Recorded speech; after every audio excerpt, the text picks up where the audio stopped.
How to control your weight. The answer to this is as simple as it is complex. At its base level, it's about balancing the energy you consume and the energy your body needs. If you consume more energy than what your body needs, it quite simply gets stored as fat. If you don't consume enough energy, your body taps into those fat stores to provide your body with the energy it needs, resulting in the concept of energy balance. To understand the concept of energy balance, we need to look at both sides of the equation. Energy coming in as a result of our diets, and how much energy our body needs on a daily basis to function. Several factors contribute to our daily energy requirement, which can be seen on this graph. We have your planned physical activity, like gym workouts. It's known as exercise activity thermogenesis. Your non-planned physical activity, such as fidgeting. This is known as non-exercise activity thermogenesis. The thermic effect of food, which is the energy needed to digest food. Last and definitely not least, we have your basal metabolic rate.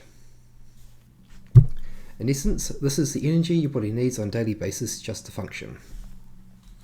When you look at all these components together, your basal metabolic rate is the most significant contributor, making up approximately 70% of your daily energy expenditure.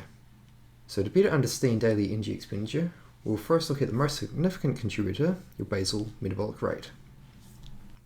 One way to understand what basal metabolic rate actually is, basically if you were to sit down and do nothing for an entire day, your basal metabolic rate is the amount of energy your body requires just to keep your organs functioning and your body going. Several factors can influence your basal metabolic rate, including your body composition, such as your muscle and organ tissue, fat mass, your age, gender, and even your ethnicity. It is possible to get an estimation of what your basal metabolic rate might be. There are some calculations that can provide a bit of an indication to this.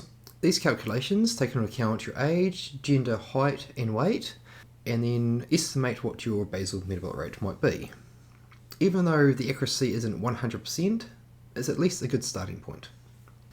A lot of these calculations have a further step where you can get an estimation of what your total daily energy expenditure might be.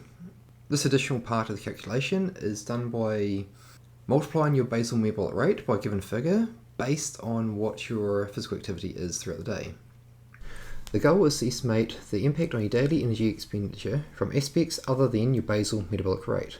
These include the planned and non-planned physical activity and the thermic effect of feeding.